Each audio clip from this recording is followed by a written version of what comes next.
ఏం జరుగుతుంది అసలు తెలంగాణ పాలిటిక్స్లో ఏం జరుగుతుంది? తెలంగాణ పాలిటిక్స్లో ఇప్పుడు గవర్నమెంట్ ఏర్పడ్డ తర్వాత ఎకనామిక్ క్రైసిసే ప్రధాన సమస్యగా ప్రభుత్వం చూస్తున్నది. రాజకీయాల్లో అఫ్కోర్స్ కొంతమంది వచ్చిపోతున్నారు కాబట్టి, లేకపోతే వస్తున్నారు కాబట్టి చర్చ మళ్ళీ కేసీఆర్ గారి మీద మాదిరిగా నేనా మీరు అనే చర్చ జరుగుతున్నా అనివార్యత వచ్చింది.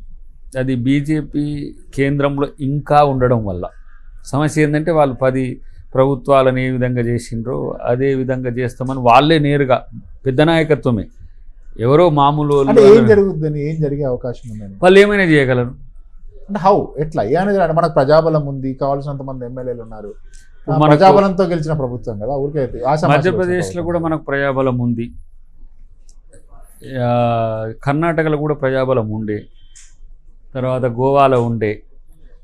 అది ఒక టైప్ ఆఫ్ టిపికల్ సర్కమ్స్టాన్సెస్ ఉంటాయి బీజేపీ రాజకీయాలకు.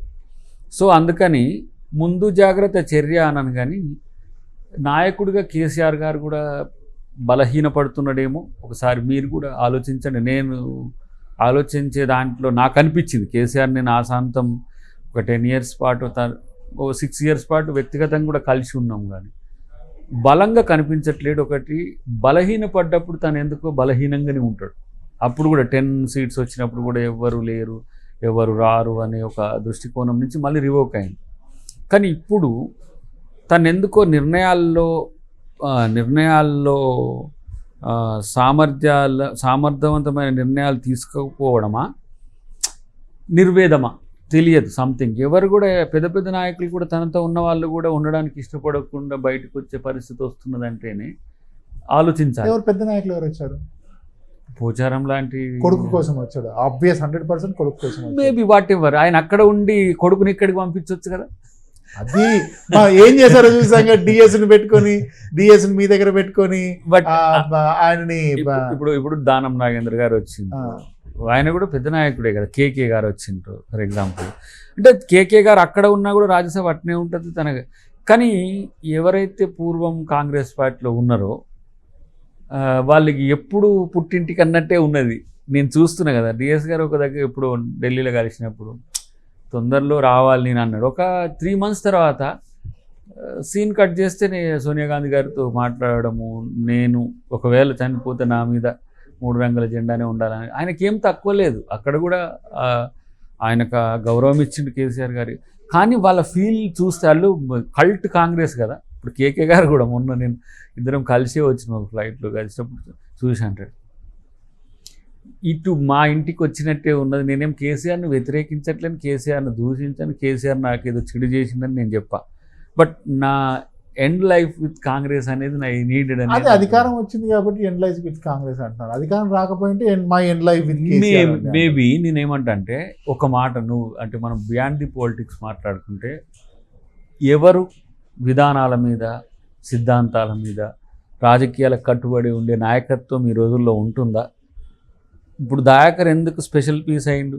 అరే దయాకర్కి టికెట్ ఇవ్వకపోయినా, దయాకర్ని అవమానించిన, దయాకర్ని అసలు ఇట్లా చేసినా కూడా దయాకర్ ఎందుకు కాంగ్రెస్లో ఉంటుందంటే ఓ పొలిటికల్ ఎథిక్స్ పాటించాలనుకున్నాం కాబట్టి ఉంటున్నాం.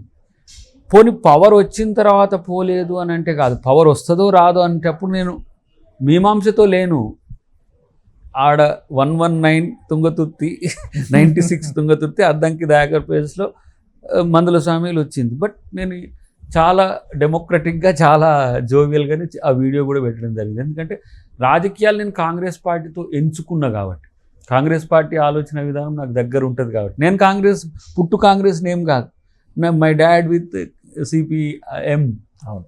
సో మేబీ ఆయన డిఎన్ఏ మనలో ఉండదు కాబట్టి ఆయన చాలా అంటే బిఎన్ రెడ్డి గారు, ఓంకార్ గారు పార్టీలకు అంటే కమ్యూనిస్ట్ పార్టీని వదిలేంత వరకు వారు పుట్టుక నుంచి అక్కడి వరకు తను కమ్యూనిస్ట్గానే ఉన్నాడు.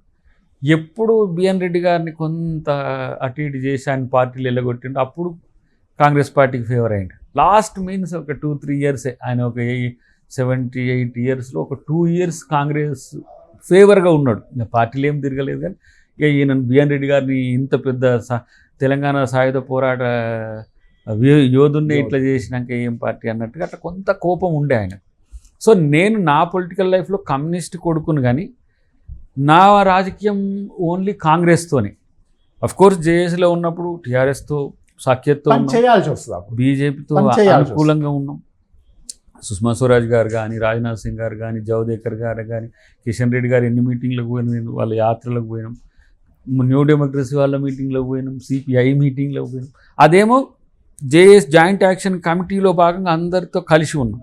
కానీ my exclusive political entity with Congress only. So నేను రాజకీయాలు చేయాలనుకుంటున్నప్పుడు నేను కేసీఆర్ గారితో ఎందుకు పోలేకపోయినా అంటే నా మైండ్ సెట్ ఎప్పుడు ఎందుకు అని నాకు సమాధానం చెప్పదు. మరిన్ని ట్రెండింగ్ వీడియోల కోసం న్యూస్ 18 తెలుగు యూట్యూబ్ ఛానల్ను సబ్స్క్రైబ్ చేసుకోండి.